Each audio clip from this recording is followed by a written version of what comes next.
We say things that don't mean anything, but thanks for listening. Yeah. Hello, everybody, and welcome to We Say Things, episode 159. SUNSfan here with syndereN, but this time I'm introducing it because Shannon is in Texas for the Arlington Major, and I'm at home, and this time I am the one recording. So hopefully everything works just fine. Shannon, hello, hello. Ball sack. Very good. All right, so it's working. That's all you need to know. Speaking of ball sack, Shannon, this episode is sponsored by... Who's it sponsored by? What do you think? Manscaped. If you haven't heard already, it's smooth sack summer. When you're playing in the summer sun, make sure you're scaped from pubes to bum. That's right, this is the summer to keep your balls cool while still looking hot with Manscaped. The leader in below-the-belt grooming is making sure we all have a ball this summer by giving our pants partners everything they need to stay fresh. Dive headfirst into smooth sack summer by going to manscaped.com for 20% off and free shipping with our code We Say Things. My wife is in the corner of the hotel room right now. She's giving me the thumbs up. She loves... Let's see, what can I say here? She loves Manscaped. Let's just say that, Very gentlemen. good. Okay? Yeah, don't we all? Indeed. They have a lot of great products, syndereN. Mm-hmm. Some of which that you have in your home as well. Which is your favorite? Oof. The nose hair trimmer. Don't use that on your balls. That might hurt. But again, if you go to manscaped.com, you can type in the We Say Things promo code for 20% off and free shipping, syndereN. Just as a quick heads up here for everybody, both on video and audio, Shannon is out of hotel Wi-Fi, and there might be a little bit of audio hiccups. I hope it's still going to be fine. How bad was it? Just only a little bit. It's like a very tight, very tiny spikes once in a while, but you're very understandable, so I think we'll be okay. You know what else has tiny spikes? My pubes on my ball sack, thanks to manscaped.com. All right. Very good. All right, let's move on to the In Bruges tier patrons. You know, it's so weird not being able to see you for the first time. This will be literally the first time I won't see your reactions. That's true. You can't see me right now during the episode. Oh, I should take advantage of that. I can just make weird faces and shit when you say stuff and just go like blah blah blah with my hands. I like that. Yeah. Well, don't do that. That didn't go over so well at the Riyadh tournament. No, but it was an internal joke, so it was fine. Everybody got it on camera. Okay. In Bruges tier, special thanks to Joey. Mr. Cakes will see you in Arlington. Look for the tangos. Stop me from spending money on OnlyFans so I can keep supporting you. All right, just don't do that. I mean, keep supporting us, but don't do that. Obi-Wan can blow me. The British Dota scene sucks more than this name. Sharing a birthday with another person is just stats, not even taking into account more likely birthdays. Parenthesis, not an ad. I cover my ears during scary moments too. Oscar Seeker, The Meals, Roundy3, GFFA thinks that the silver bullet for the matchmaker issues that Jeff Hill described is, wait for it, way more active players. Disco Farm D. Alright, then my turn to get this one, Shannon. Stooge. I'm looking you dead in the eye and telling you I want it bad. Hashtag not all syndereN. Akuna Matata laughs because it gets to 48 degrees Celsius here. That sounds horrible.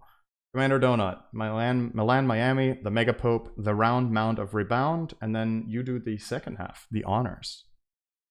Sajidine sits, smiling, sensing superstardom struck sometime somewhere sincerely stupid major in Dallas, TI in New Zealand. Thank you. Zanxavier, Nate Thicko01 Hamscroats, Bacon, Shark TM, Freshly Seasoned Goat Balls, Janie, Dop, nothing to see here, Underscore Man, Guitar Strings recommends importing Flux from Han, J. Sweet, Eve, Remort, can we get Seb on the podcast? Ben Broomhead just wants a faceless Arcana. Is that so much to ask? Also, maybe some map changes wouldn't hurt. Pitch Black, Wooden Aftertaste, Anonymous, and Peter. All polar bears are left-handed. Niebling. Interesting. That is very interesting, actually. Thank you. Thank you, friends. So does that mean that once upon a time, every creature was left-handed, and humans were the ones who deviate by being right-handed most of the time? Something to think That's about, right. Shannon. Very important statistics there. So like you said, I'm in Texas. It's hot as balls here. It's the humidity It's that's also getting me right humid now. here. I'm sweating in my room. It's something. Well, you know what fixes that, which I have on right now? It's called air conditioning. It's Oh. very useful, some would say. I thought it was going to be something Terrible from for the environment. Manscaped. We could have gone that route, but that segment's already over. Okay. I do have a SUNSfan recommends. Mm-hmm. So I'm going to have to prep this because the instant I say what it's about 50% of the people listening will just disregard it. Okay. Okay. Do you remember that I recommended a TV show called American Vandal? Yes. Does this sound familiar? Yeah. So that was like a mockumentary, Mm-hmm. right? Where the first season was about some guy drawing penises on school property, and they was trying to figure out who was doing it. And the second one was somebody spiked the food, and everybody just shat themselves in the school cafeteria, right? So the Okay. premises are really stupid, Yeah. but the show was unbelievably well done, like S tier editing, like extremely high quality. Okay. Okay. So those guys made another show. It's on Paramount Plus, and it's called The Players. Have you heard of this show, syndereN? The Players. The Player. No. What do you Paramount think it's about? Plus. Yeah, that's the only unfortunate thing. But what do you think it's Uh, about? basketball. It's about League of Legends. Oh, actually, I think So I've heard of this. Now that you say it. it takes like obviously it's a mockumentary, so it's not real. Uh huh.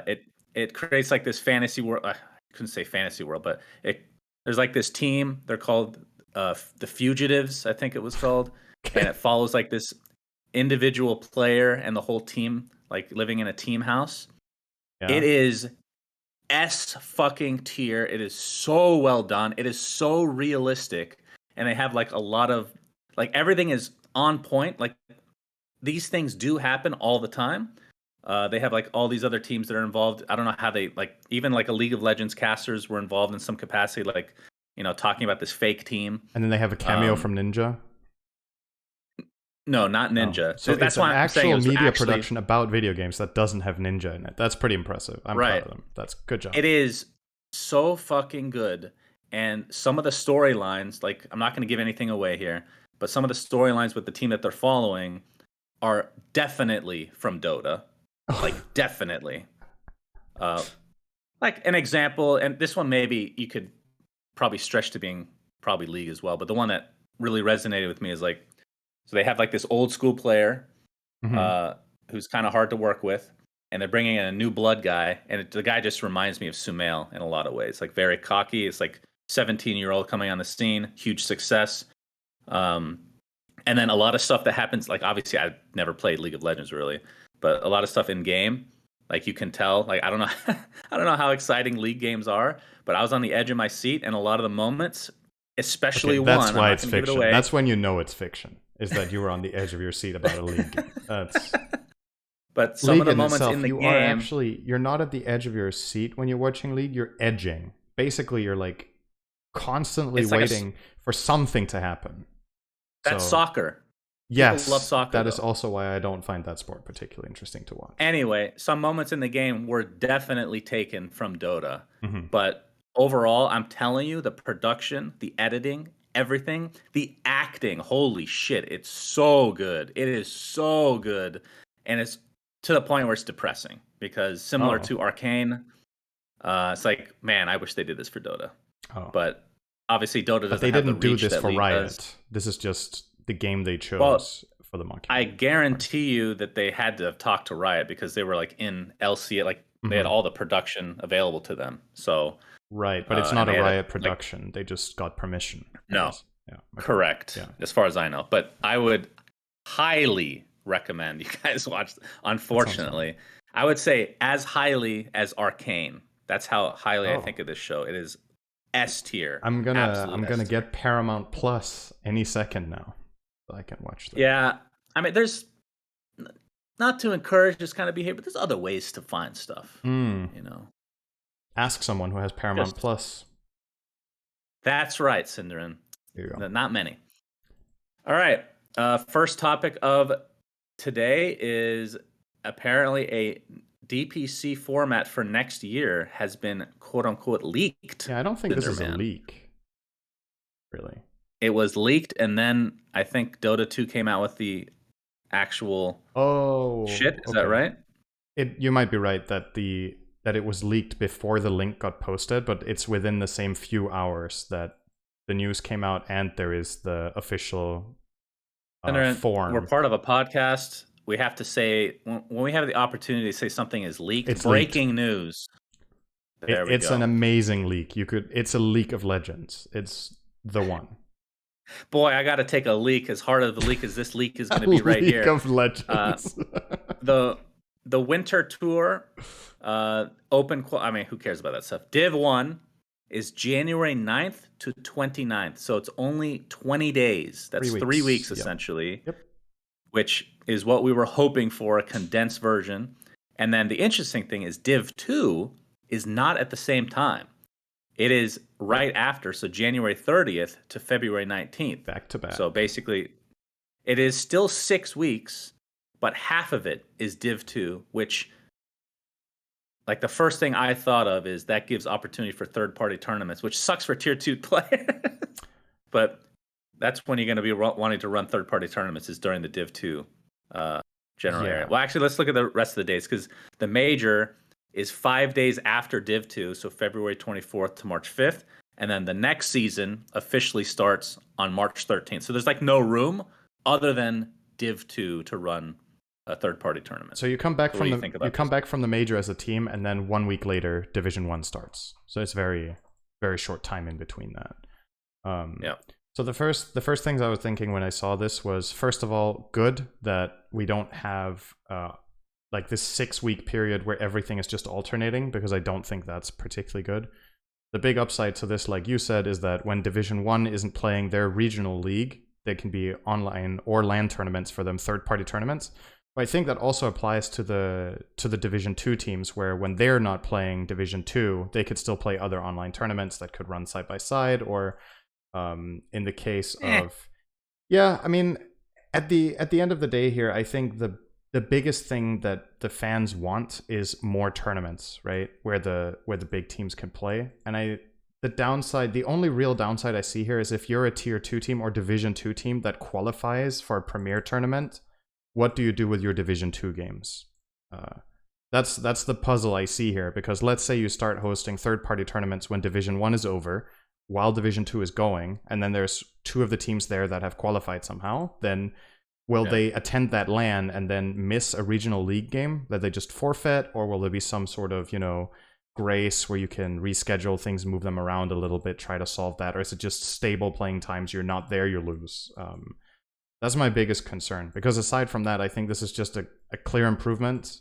The way it's been this year, we've essentially had like the majority of the year has just been locked out, where you couldn't run a third-party tournament because you know that the Division 1 teams have to play every week for 6 weeks straight, and then they're preparing for the Major, so you barely have anything else than the Majors.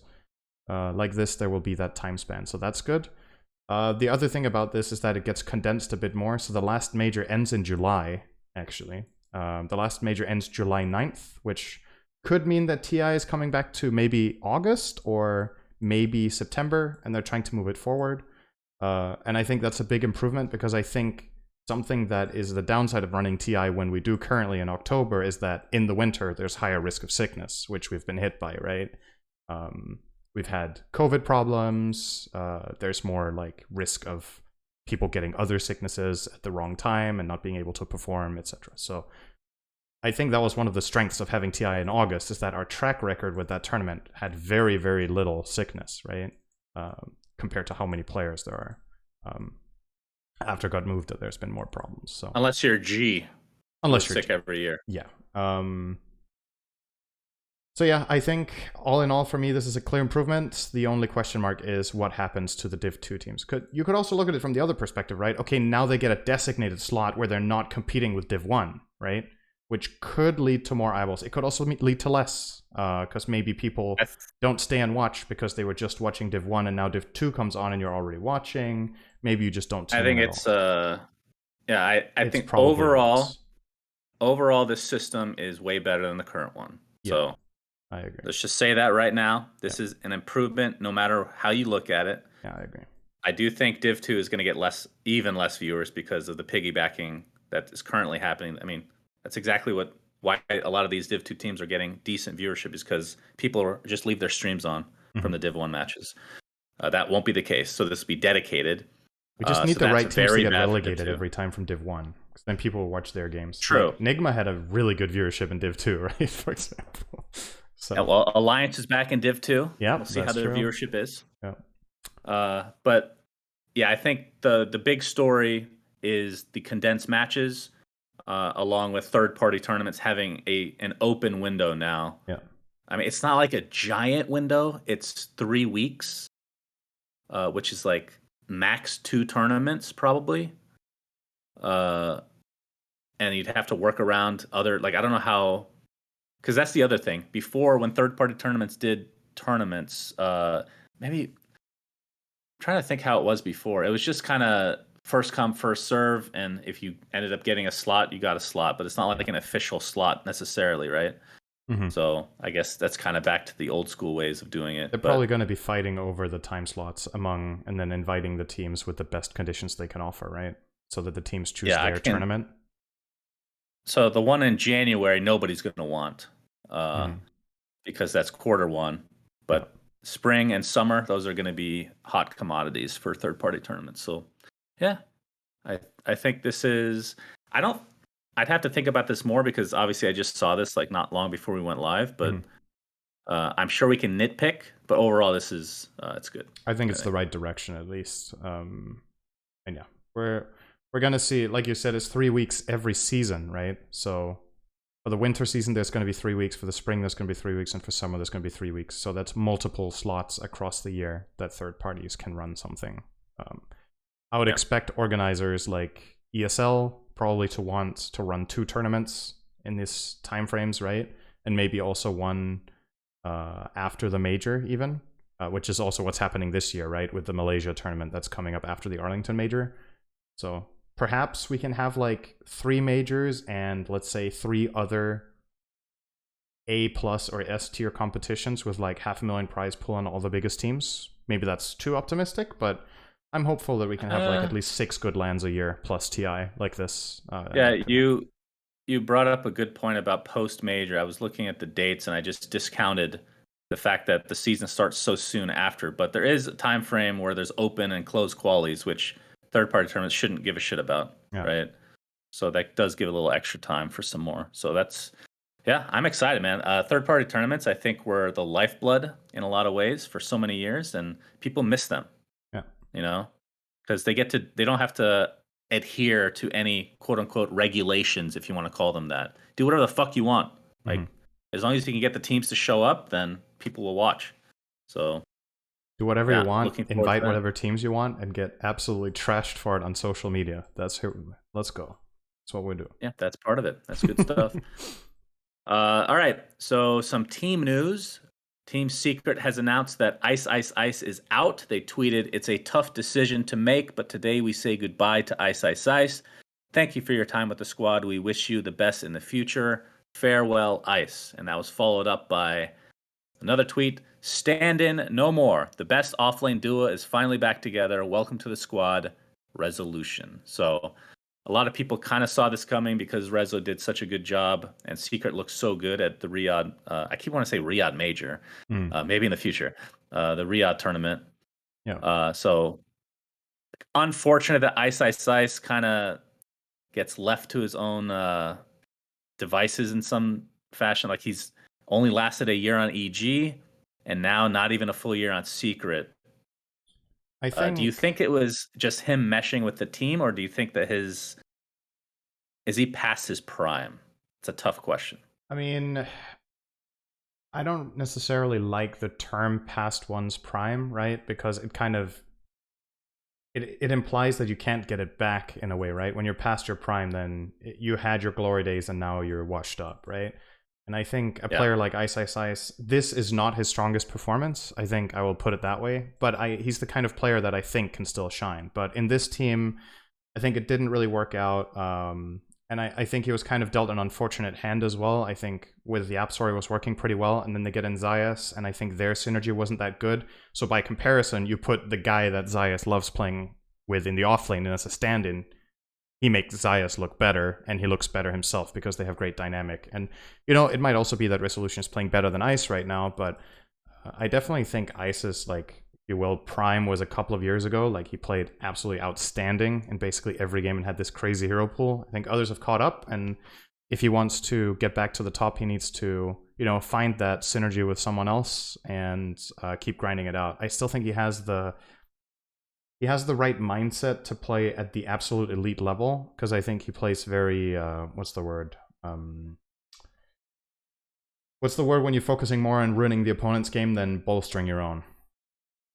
Your life? Oppressive? Sure. Yeah, my life, yes.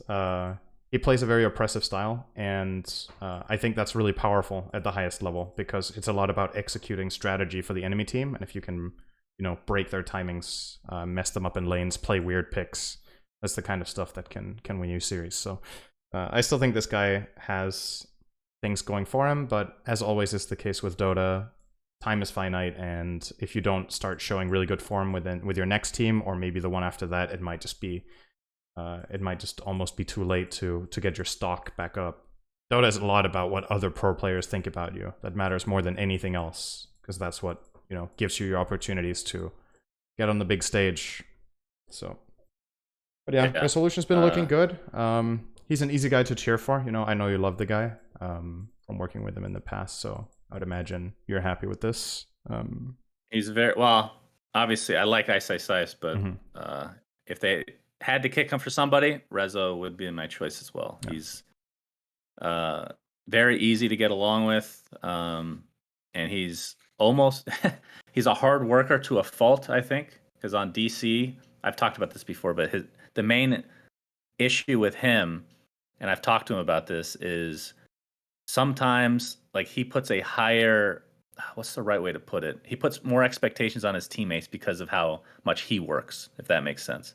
So if somebody's being, like, slightly lazy, he's going to basically almost take offense to that, you know, because like, I'm working hard, you should be working hard as well.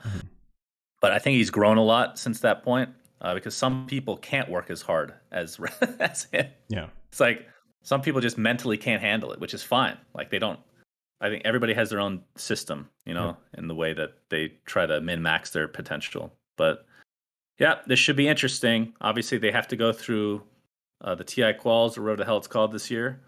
So, and then the Ice situation, he's going to have to find a new team if he wants to keep playing. And that segues to our next section, which is Topson has officially, at least for the time being, left OG.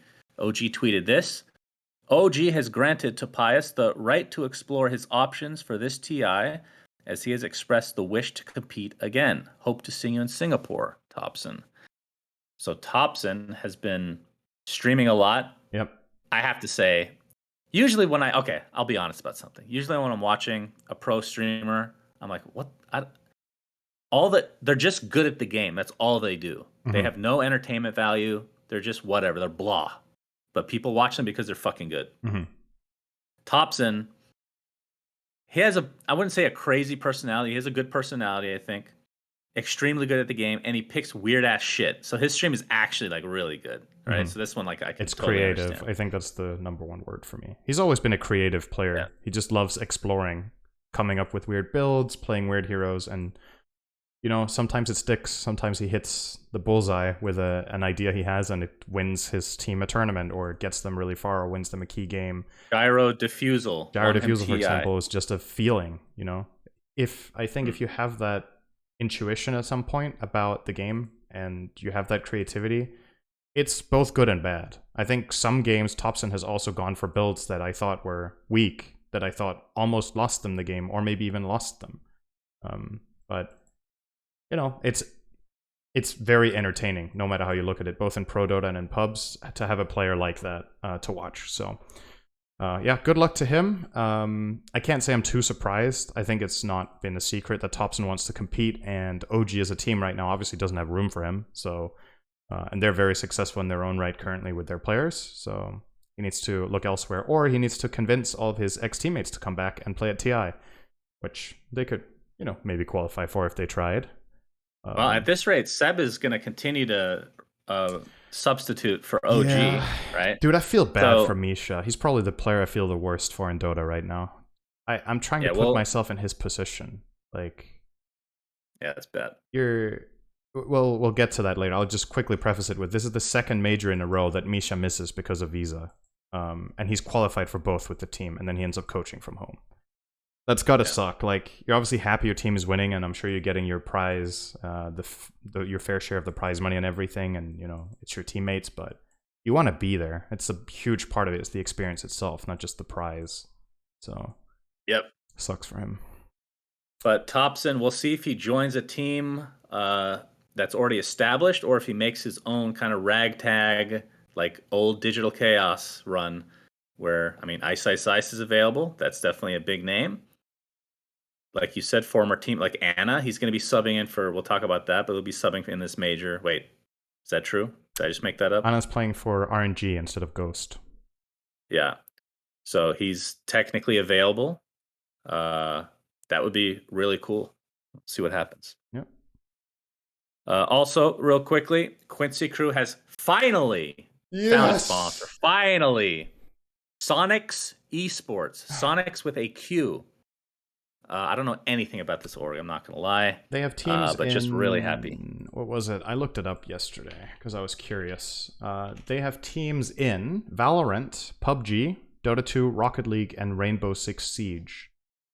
Well, okay then. Valorant. That's a big game right there. And their partners are Intel Arc, Intel, ViewSonic, Pivot, and ZipChair. So they have ViewSonic as a sponsor for Sonics. What about the fast food chain Sonics? Oh, that would be something. Did you notice something about the partners that they have? Say them again. Oh, now I need to open it again, Shannon. That's really... you're the worst. Yep. Intel Arc, Intel, ViewSonic, Pivot, and ZipChair. I don't know what Pivot is. It's an agency. But they're all computer-based stuff? None of them are NFTs or betting companies. Oh, so you're implying that that's why it's taken them so long to find a sponsor. I don't know. I'm just saying in this time and age, most of the new orgs or teams we see get sponsored have betting or NFT affiliation, right? So yeah, I just found that to be interesting. I'm not saying if you're a team that's sponsored by that's foul or whatever, but this is just a breath of fresh air. It's different. Very interesting, and I wish them all the best. Of course, this is a team you and I have liked for quite a while, so it's gonna be cool to see them at the major. See how they do. Good job, Jack. Well done. Good job, Jack. All right, and on to our SAP segment. Playing Dota 2 requires skills like multitasking, pattern recognition, strategizing, leadership, and social skills. SAP is looking for exactly those skill sets in various areas like development and technology, sales, and consulting. Put your stamp on SAP's market-leading portfolio used by 94% of the world's 500 largest companies and bring your skills to work with the latest technologies. Join a dynamic and diverse group of people and develop your career. Check out SAP's open positions at jobs.sap.com or simply click the link in the description. What's our score? You're up 3-2, I think. I got two back-to-back after getting like 16 wrong in a row. So yeah, that's unfortunate. You start with yours for me this time because we're inverted. That's right, an inverted penis. So who has... Thank you, Manscaped. Who has the lowest win percentage this patch after buying a shard? So we've gone through all the iterations. Now, this one I did make a slight edit. Okay. Because one of them was so far down that I didn't want you to get a free point. So I disqualified the actual lowest win rate, which, let me double check who that is. I think it's Tinker with a 32% win rate after buying a shard. That's really very small sample size. Very small sample size of, I think, 62 games. Okay. So, your choices, in no particular order, are Drow, Terrorblade, Ursa, Leshrac. That's actually a really tricky one with Ursa buying Shard. Ursa's Shard is really good, but he gets it from Roche. So if he's buying it, he probably didn't get Roche, which will give him a low win chance in the game. That's pretty smart. syndereN buys it when he's losing. What were the other two? Defense. Terrorblade? Drow and Terrorblade. What does Drow's Shard do? That's the... Drow's is hypothermia. Hypothermia, so yeah. Which one's the good worst? Against strengthy guys. And Terrorblade's is Demon Zeal. That one's pretty good, and you buy that also when you're winning sometimes. Dude, I'm gonna say Ursa. Incorrect. Shit. So I'll go from highest win rate of that group. Okay. So Drow is 43. Mm-hmm. Terrorblade 42. Ursa slightly lower at 42. Leshrac was the correct answer. He buys it when 41. he's losing, right? So, but yeah, they're pretty close. I was still surprised though, even so. Yeah. Because I feel like if you're winning, sometimes you'll buy it anyway. I don't know. Well, if you're winning on Lesh, you generally get it from Roche, right? Unless you have better shards than your team. Yeah, it's a bit of a tricky one. I mean, you can make that argument for almost every core. Yeah, right? That's the thing, right? So that's hard to say. Right, good effort. Okay, I tried. Two in a row. Your streak is over. That's a good streak, though, compared to my history. That was very impressive. All right, mine for you today is... Which hero has the highest average assists in ticketed games since 7.07? Is it A, Zeus, B, Spirit Breaker, C, Io, or D, Earth Spirit? So highest average assists.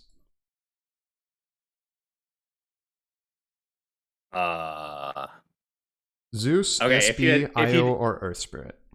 It can't be Spirit Breaker. There's a fucking way. You're trolling me with that one.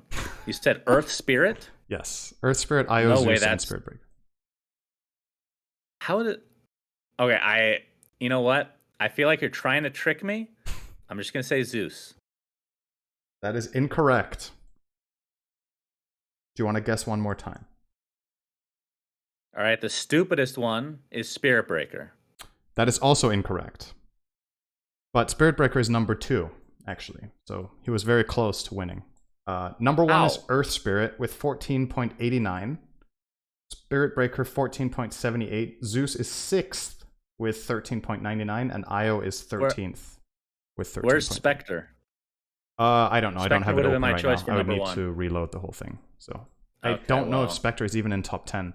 I think the thing about Zeus is that he gets a lot of the kills, right? When he gets played core. So I think that's why his assist ratio isn't that high. Earth Spirit gets a lot of assists because he doesn't kill heroes. He just deals If you had damage, Spectre as a choice, 100% would have chosen that. Yeah, I don't think that was in top 5.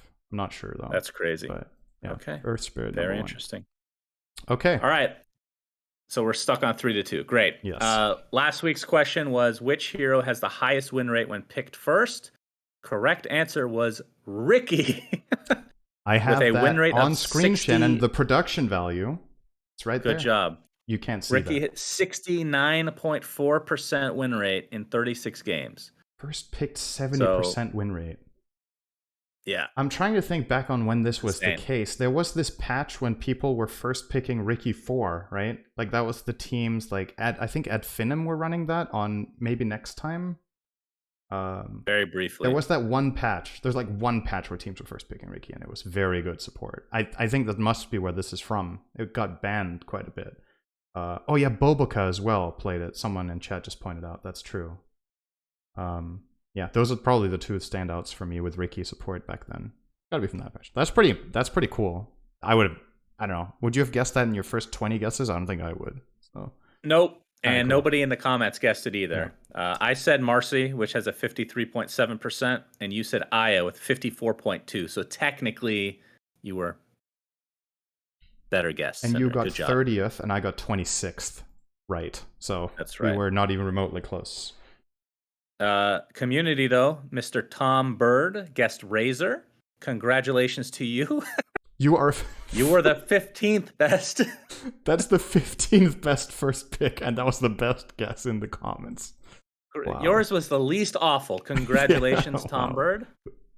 That is the worst winner we've had. No offense. No offense to Tom Bird. To make up for that, though, we've picked his question for this coming week. Oh, that's good. Which is, Which hero has the highest win rate in games over 60 minutes? Oh, So that's again, the good. hero matters, and if no one is correct, it will be checked which of the written heroes has the highest win rate among them.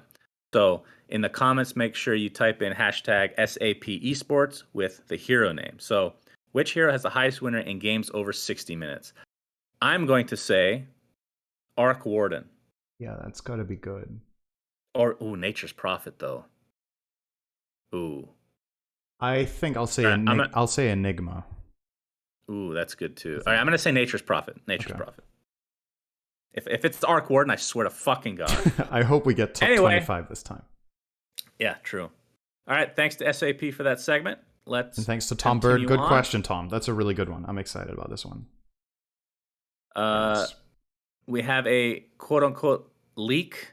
Here we fucking go again. You and your leaks. This one's actually a leak, though. Maybe. These are strings. Some strings were leaked from the RU Battlepass for TI, and it kind of gives a little bit of information. I don't even know if this is worth talking about, really. It is, actually. So the dates that were shown are likely placeholders, but it's going to be segmented into two sections. One is September 1st to October 1st. Was that right? September 1st to the 30th. And the second part is October 1st to the 30th. But it doesn't really mean anything, the dates, because they're just placeholder likely. But we can have, quick discussion again of what we think now that we know the DPC season format is changed. And now that we're closer to the Battle Pass coming out, number one, when do you think the Battle Pass is coming out? Do you think it's right after the major, or will it be closer to September? And do you think, what are they going to do with the money from it this time? Right. Because obviously it's only, TI ends October 30th or something, really late, right? Mm-hmm. So it's going to be 2 months worth, essentially, for a Battle Pass to give money to that. So what happens past TI? Yeah, you can't do retroactive prize pool, right? Or, well, you could, but then you can't pay the teams until end of the year. Which, I mean, if the teams sign up for that, that's not a problem, I suppose. But it is a little bit weird. You have the grand finals. We don't know what you guys are playing for, by the way. We'll find out in 2 months what the prize actually was. So, yeah, I don't think they're going to do that. I was expecting this Battle Pass to drop either late August or right in the beginning of September. So I think the string from there that says September 1st, I find kind of believable.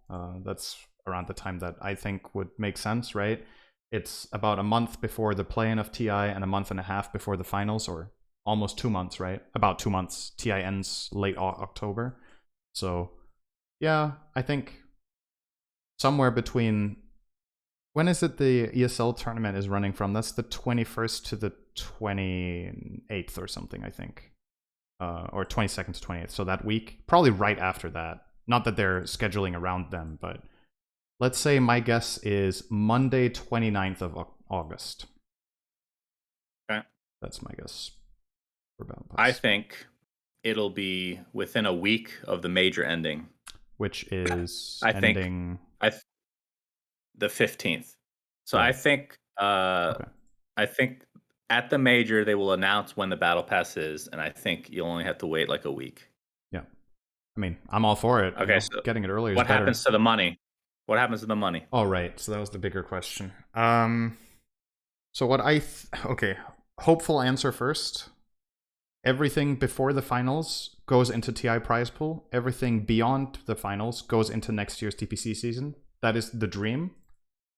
What I think will happen, everything before the finals goes into TI. I think that's a given. And then, part of me kind of wants to think that is what's going to happen as well. But there's also two other options. One is it goes to Valve, and the other one is it goes to next year's TI. And when the next Battle Pass comes out, the prize pool just doesn't start at 1.6, but it starts at whatever was carried over from this one, right? Boy, that really fucks over this TI, though, doesn't it? Yes, that is the problem, right? I mean, I don't know. They have the data on how much of the prize pool is generated in the first 2 months. I still think the absolute lion's share will be done, especially because, they're in control of when the cool shit drops, right? So if they make sure everything you really want to get and have is obtainable and drops at a meaningful time before the finals, I would assume maybe something like 90% of the money is spent before TI ends, would be my guess. Maybe that's an I was exaggeration. thinking Maybe about it. 80%. But like if you think of how the Your graph looks every year, right? It's a logarithmic curve, and then every time something new cool comes out, it draws a logarithm on top of the logarithm, right? So it just keeps making, am I drawing like, okay, now I'm drawing the right way. So like it goes like this, and then it goes like this, and then again, right? Are you drawing on screen? Yes, you can't see it, but you know what a Yeah, logarithm looks like. You're a smart guy. So very much so. so realistically speaking, as long as the coolest shit, the last cool shit drops, let's say 2 weeks before the finals, I think the absolute vast majority of money will be spent when the finals runs around.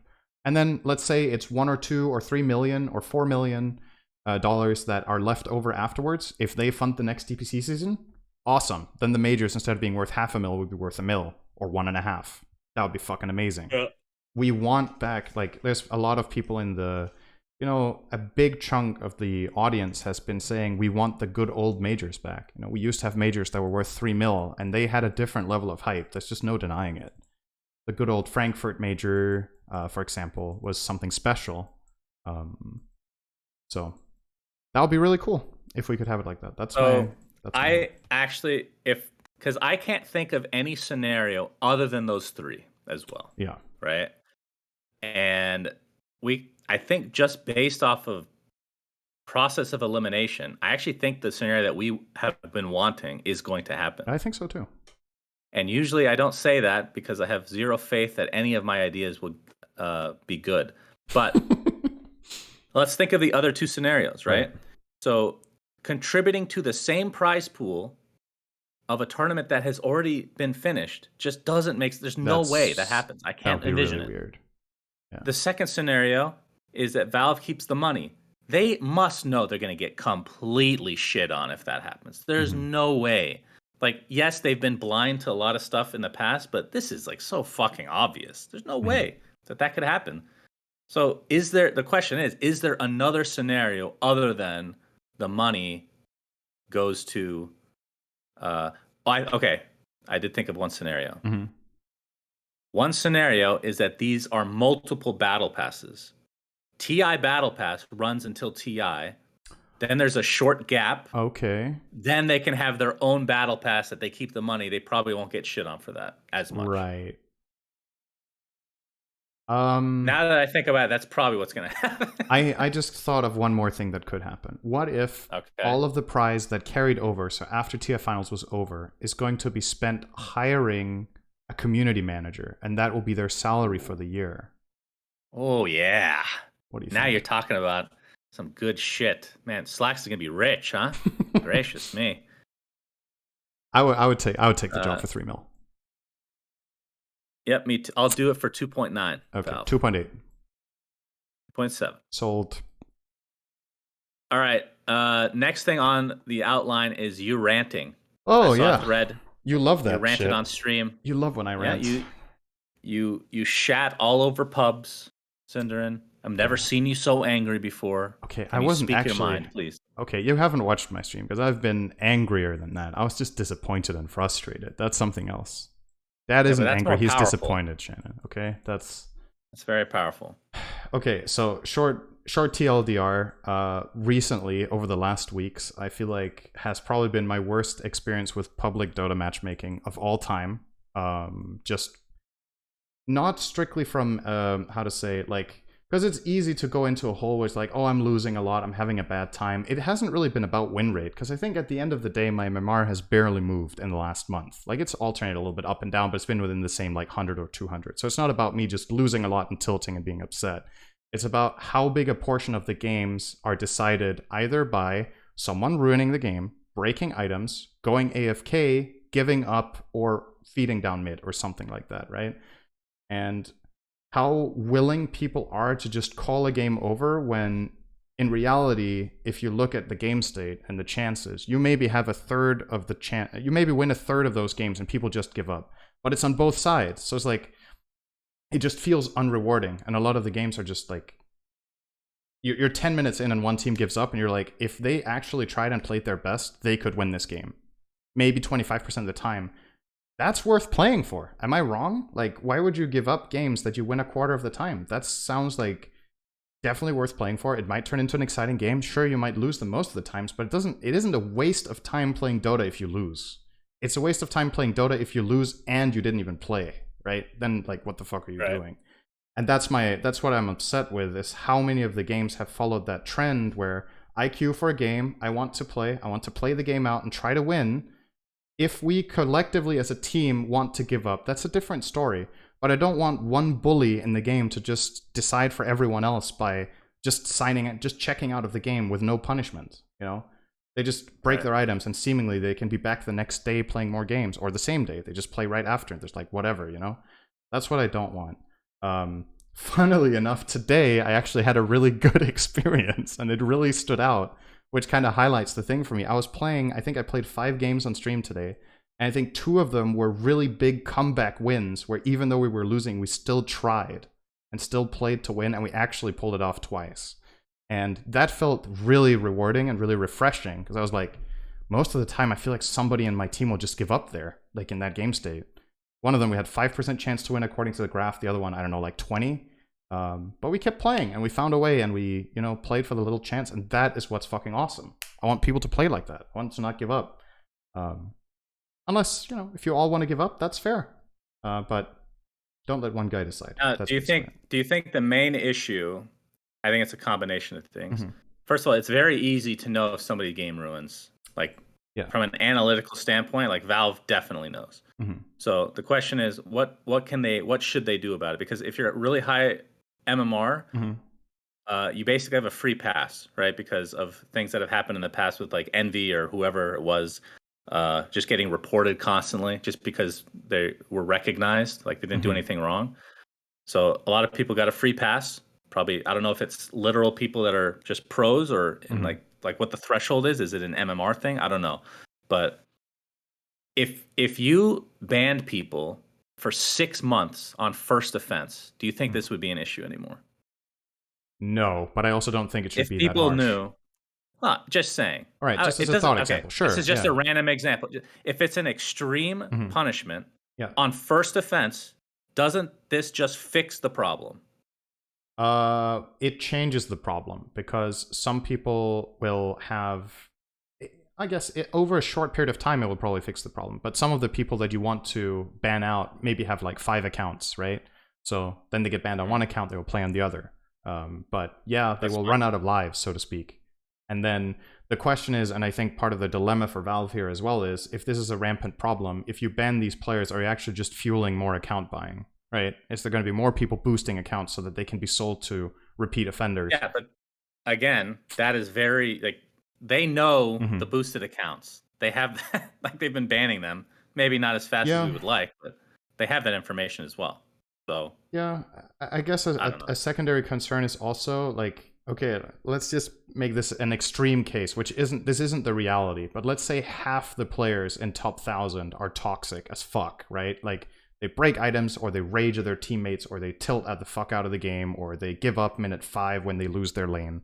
Like, if half players do that, but it alternates what team they're on all the time, and at the end of the day, it's about a big sample size, then it's not inherently unfair for anyone else than themselves. They're ruining the games more for themselves on average than for everyone else, because they're the constant factor on every game that they're in, right? The problem is, if it's so prevalent and you ban all of them, what is the queue time going to be like, right? Like, then people are going to complain about queue time, or if you lower the threshold for what games get matched, then people are going to complain about quality. Like, okay, now I don't get toxic teammates, but I'm playing with players who are half as good as me every game. Like, that's also frustrating. So I don't know if that's the case, but if it is, I feel like that only applies to High Immortal, and this makes no difference all the way down the ladder from there. Like, there's just a big enough player pool everywhere from Herald to Ancient to Divine that it shouldn't be an issue there. But reports, you know, it's always going to be anecdotal. We don't have the data, but the vibe I'm getting from people I'm talking to, whether it's pros, whether it's people on my stream that come in and share their experience, people that write to me, people that respond on the Reddit thread, people on average are saying they are having some of the worst experiences they've had, right? So that makes me feel like I'm not the only one, or it's just because of Immortal. But this that is this is very an recent inherent problem for that me. spans down. For me, right? it's been like that for over a year or close to a year Mhm. now. But So yours is more recent, oh, right? so just to elaborate a little bit, it's been bad for a long time, but it's been exceptionally bad in the last month. Mm. That's my point. So like I think matchmaking has been in a poor state for a long time as well. So it's not like okay, recently for me, I'm like, oh, I finally see what people are talking about in other ranges. No, I've had the same experience. I've also felt like there's a lot of shit games or people, you know, who seemingly shouldn't be playing in the game either because they bought their account or because they're griefing or whatever. But it's just like it's a feeling of magnitude recently that has just ramped up for me. And maybe it's just bad luck. Maybe it's the mindset you go into the day with and you're expecting it to be bad and therefore it stands out more when it actually is bad. I would like to think that I don't do that. I can't promise you that it's nothing to do with my, you know, attitude I go in with, but I feel like I try to keep a pretty open mind, you know, about the games and try to win. And it's just my experience. In the last month, the last 2 months, the worst it has been. So, and when I see so many people echo it, it's still anecdotal, but it feels like there might just be something about it, right? That it's extra bad, and I don't know why. That's the thing. I don't know if it's just, you know, if they've changed some parameters about ban thresholds, or if they've changed, or this just like absolute rampant account buying and selling and whatever, or if Overwatch is playing less of a role now, people stop doing it, so less people get banned because people aren't like really inclined to run that system anymore. If it's like faded in popularity, I would love to see it give a reward. Why do they not give shards? Yeah, why doesn't it give a reward to that? run Overwatch? I don't understand. I feel like they should give shards for that. Maybe the concern is, oh, then people are just going to go in, press any verdict, and then leave, right? So they don't actually vote authentically. But the way a system like that works is that it will look for a confidence interval, right? So if half the people vote no and half vote yes, it's inconsequential, then you don't do anything. But if, let's say, 80% say yes and 20 say no, there's a high chance that the 20% are wrong and they just went in there to get their free shards, right? So, well, it could just be, it's not, you don't get shards just for doing it. You get shards for doing it correctly. Yeah, if you get the correct answer, yes, absolutely. I like that. I think that would make sense. I also saw a point brought up that part of what might have made Dota worse, matchmaking wise, has been COVID, right? Which I obviously understand that, and I empathize with people that are going through hard times and taking it into the game. But I just kind of refuse to believe that that's the only reason. I don't think that amplifies it by this much of an amount as I've experienced, that people have overall worse everyday lives right now than they did 2 years ago. And I also don't think that would explain why it's different from 1 year ago, right? Because there was even more COVID 1 year ago. So it's like, you know, I don't know. What about the factor of humans being just pieces of shit in general? Yeah, has that changed in a year? Are people just the bigger pieces of shit have come out more? If you think about it, in the last couple of years, at least, yeah, North America wise. Okay, not to get political, but hey, that's not political. If you're a piece of shit, you're a piece of shit. Oh, okay, right? Got it. Yeah, that's the piece of shit ranking system. It's not political at all, syndereN. How dare you? We should have real life Overwatch. Yes? What do you think? As like a maybe surveillance? Do you think that? Okay, move on. You know, I don't want to get into that, but I am one of the few people that does not give a shit about my privacy for the most part. Like, there's going to be a limit, of course, but the thing that people are like really care about. Dude, you have nothing to hide. Like, you fucking belch on broadcast. Like, exactly. Like, I have no shame. Exactly. So, like, obviously, I don't want people watching me get butt naked. Like, yeah, that's probably my threshold, but it's not much far up from that. So maybe one day, like when I watch Black Mirror and they have like cameras in their eyes and you can just like, it's basically like phones, right? Yeah. Just implanted. That's fucking amazing. That's like the coolest thing ever. Like, that's so cool. I want that. It actually is the coolest thing ever. So. Okay. Gosh, and I'm sweating. My room's so hot. Sorry about that. Don't worry. We got one more topic to go through here. Which is the Arlington Major, of course. So let's quickly talk about all the stand-ins, and then we can do some predictions. So, Nikki, just show me some new news. Is that Fnatic? So they have 3 TSM members now, officially. So it wasn't official, but Fnatic has 3 subs, and they're all TSM players. Yep. If I refresh Liquipedia, It does does it show actually fix it? Tomato, Bryle, and Dubu. So Tomato, Bryle, and Dubu will be subbing in for Fnatic. So it's just like a big pug now. Yeah. Do you use that term in Dota? Pug? Um, PUG? I Pickup think game. I think it would call it a mix, probably. A But mix. yeah, that's also what you used to 'Cause call it in CS, right? When you had a mixed Pug was team. CS. Didn't you No, also no. call it a mix? Well, back in my day we called it a pug. But Like to me, anyway. a pug is in RPGs. It's a pug in WoW if you have people from outside your guild play with your guild. That's called a pug. All right. Anyway, Anyway, it's the so same 3 thing. members of TSM on Fnatic, Yep. and then Saberlight, which is the 4th member of TSM, as we talked about last week, will be standing in for Pure, which means Moonmeander is the only one from TSM not playing in the NA Major. Feels bad for him. Yeah, unfortunately, he couldn't Uh, get a visa, but all his teammates got to go, so that's nice. yep. Zephyr will be standing in for Q For Talon? for Talent. Alone will be standing in for Dark Mago. I never know how to say his name. Dark Mago, Excel I in think. for Excel for Valkyrie. And of course, you already That's talked a about Anna coach subbing in for stand-in, which Ghost. is very special, actually. It's a stand-in coach. Huh. So they Yeah, that still have is their full interesting. playing roster. Yep. So does that mean he's not allowed to coach from remote? I think they just want a coach on site. It has value to have a coach with the team for sure. We talked about a brief. The episode name last week was wait, what was it? Was it Anna related? Yeah, it was something Anna joins Liquid, right? Because he was playing with them in Oh, Riyadh. right. So this is it. Okay, so this time he'll be standing in So the title for of this Ghost episode is Anna joins RNG. I like that. and as we discussed earlier, Seb will be unfortunately subbing in for Misha, who misses his 2nd major in a row because of visa issues. Yep. So a lot of people have been talking about how the visa situation not great, which is definitely true. After we talked though, last week about the Stockholm major, we completely forgot that Chinese teams just didn't come. So it's still an improvement, I would Sure. say. But there were less it's messy. stand-ins. They just didn't show up. Yes. But Well, if you consider the stand-in, if you put that against the teams that didn't show up, it's still better now. Yeah, for sure. But yeah, this is gonna kind of throw a wrench in a lot of these teams' plans. Like, would you inherently give the advantage to teams that just have their full roster, or do you think there's opportunities for? I mean, we saw it last major with Seb, right? Yeah. Where you have a stand-in and it just somehow works out better for you.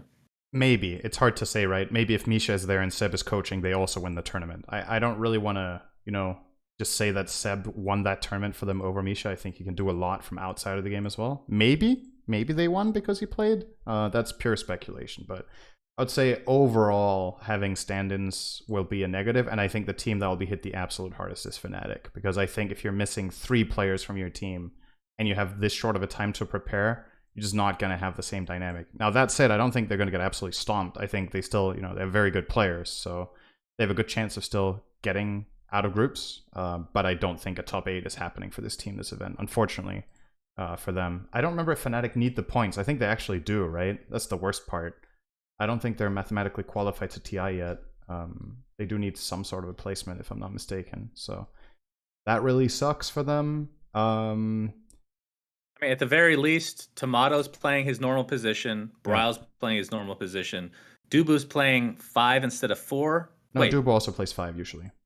Oh, that's right. Moon is 4. So they're all playing the same position. Playing their roles. Yep. Could have been worse. Yeah, for sure. Yeah, I think, honestly, the team that might be hit the hardest is Entity. Or, well, not true. I said Fnatic, and I stand by that. But the second hardest are the teams with 1 stand-in. I think Entity having Saberlight as carry instead of Pure, when Saberlight is usually an offlane player, I think is going to be a really different playstyle for him and a transition that I don't think is going to reflect well on them in this event. So, yeah. Do you want to predict some placements here? Let's do our usual thing of predicting top 3 or top 4.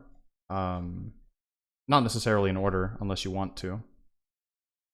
Yeah, up to you how you want to do it. Because we could talk about what teams we think are going to get eliminated from groups. Because we should mention this, and I'll mention it at the end as well. We're not going to have an episode until after I get back from the major. So the major's going to be over. Yeah. So next episode will probably be in about 2 weeks, right?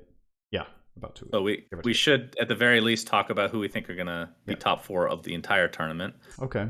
And maybe a wild card for, Okay, a dark horse. Let's do one dark horse, a top 4, and bottom team of each group. How about that? Yeah. Okay. So what would you consider the opposite of a dark horse? A white horse. A white mule. Yes. Or a white donkey. Could you imagine if Gandalf rode in on that?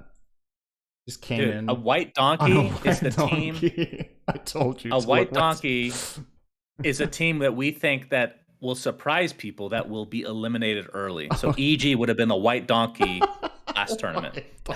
I can't take this.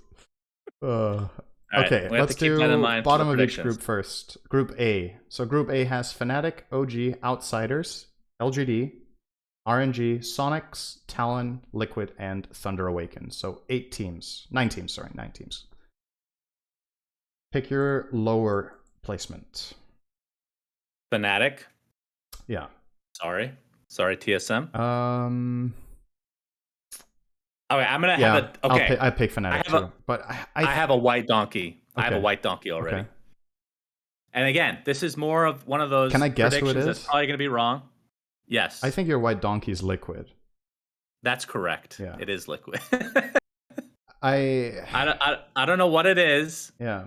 On LAN, just they break apart. Now they could fix everything. They're a really talented team. They do really well at the DPC. On LAN, not so much. Yeah, they need to show up on the big stage. They're my white stage. donkey. Yeah. I think I'm gonna have to pick Fnatic, but yeah, I honestly totally agree. I think it's those two are the ones that would surprise me the least, if not do very well at this LAN. But ironically, do you also want to pick Fnatic as a dark horse? I kind of want to. I feel like what if they're both the horse and the donkey? Yeah. No, because Liquid was the donkey, right? Wait, who'd you say? I also Fnatic. I feel like there is a chance, with those 3 stand-ins that they just no. Okay. It's like a roll of the die. I mean, right. Okay, it's likely it's not going to work out. Let's do Group B. So Group B has Beast Coast, Boom Esports, Entity, Well, we didn't pick. Sorry. No, go ahead. Yeah, we do the 2 bottoms, and then we do top 4 of the tournament, right? Not of the group. Yeah. Okay. So Group B has Beast Coast, Boom, Entity, EG, Navi, Aster, Spirit, and Tundra.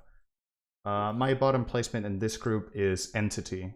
They're missing their carry. They have a stand-in offlaner. I don't think it's going to work at this level. Yeah, and they're against some giants in this group. Who else had stand-ins in these teams? Nobody in Group B, I think. I feel like Group B is like no stand-ins, right? Isn't that weird? Is there one stand-in maybe? I think most of them have full roster. Wow. Pretty sure. Okay.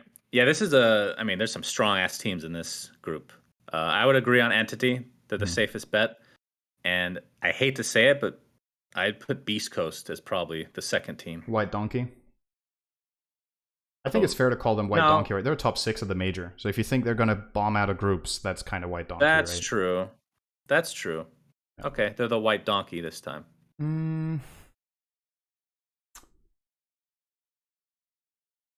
I don't know about Tundra. I feel like it's White Donkey for Tundra? That's a spicy one. I don't know, because I just think some of the matchups they have in this group are not good for them.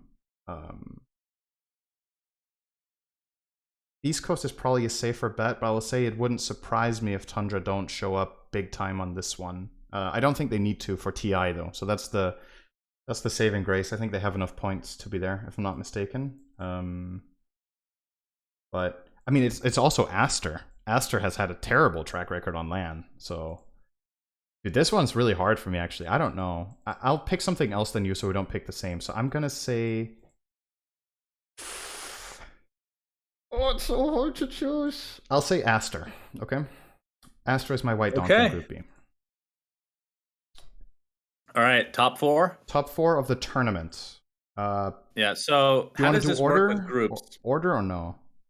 Yeah, order. Order. Okay.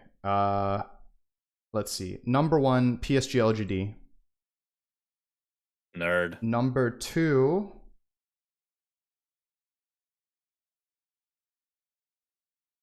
Evil Geniuses.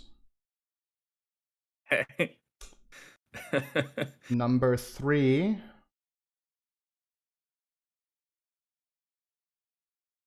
Outsiders. And number 4. RNG with Ana as stand-in. Or Spirit. Wow. No, RNG. RNG. I'll say RNG. All right. Number 4 for me is OG. Okay. Number 3 is Navi. Yep. Number 2 is PSG LGD. Number 1 is EG.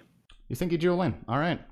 I thought you were laughing when I put EG second because you were like, they just lost the major, you know? No, you have them high too. No. I think they're going to surprise, really. I mean, I don't know if it's a surprise. I think they're going to look strong. I don't know how it's a surprise. They look fucking stronger than ever. They're not picking Storm Spirit first anymore either. So this is their tournament. I think they're going to be really good too. They have home court advantage, if you want to call it that. I just can't see them getting second place again, and I think they're the strongest team here. To me, it's a disappointment for EG at this major to not get top 4. And I'm saying that even though they got very last at the last one, so you could be like, but okay, last major, it's a different team. I don't even count that. Right. As an aberration. Like, historically speaking, being outside of top 4 for this EG team has been a poor result, right? Like usually they've been at the podium or at least top 4. And I think we're back to that stage for me with the team. That state, like what they showed this time around the DPC was clearly better than last time. So they've definitely ironed out some issues and fixed a lot of their problems. But I just don't think this team beats LGD. I just don't see it. So I think if EG win the major, it's because somebody else knocks LGD out for them. I don't think it's going to be themselves. So interesting. They will need either OG to knock LGD out, which I think is one of the teams that has the highest chance of doing it, or someone like Outsiders, I think could also do it. But I do like that you picked Navi for top 4. I also had a look at them as a possible top 4. But yeah, this is really exciting. There's just so many teams that could make it, and it wouldn't surprise me if a team like Spirit gets top 3, right? It's always there as a possibility. Yeah. I guess, did we pick a dark horse? We didn't, right? We picked the white donkeys. No. Okay, my dark horse for the tournament, not to win the whole thing, but to get far, is Talon. I think. Okay. But they they have a stand-in, right? Shit, they have a stand-in. Yeah, but it's Zephyr, and he's played with 23 Savage. Yeah, so Zephyr's pretty good, and he might gel with it. Yeah, you know, I'll stick with it. Let's say Talon dark horse. All right, dark horse for me. Is Thunder Awaken a dark horse? Yeah, I think so. Even though they got top 6 at the last major, I still think in this company, them getting really far would be a surprise. I'll pick Thunder Awaken for top 6. Okay. Dark horse. I love Pakaz. I hope he's going to shine again. That guy's cool to watch. Okay. All right. Well, that's pretty good. We agreed on a lot this time, actually. Impressive. Unfortunately, yes. Yeah. That means all those learning. Teams, we apologize in advance. Well, we're wrong every time, horribly. Yeah. So. Don't take our words and put money on it, guys. This is not betting advice. Let's quickly put in a disclaimer there that we perhaps betting the opposite would potentially that is also betting more advice. Money for you. It's fine. Yeah. Okay, I'll let you do the outro since you're doing the recording. But again, just to wrap up, we won't be doing another episode until after the major. So it'll be a couple week break. Yeah. All right. Thanks for watching, everybody. This was episode 159. Episode 160 will be mid-August. Bye. Bye. We say things that don't mean anything. Subscribe. Subscribe. Listening. Yeah.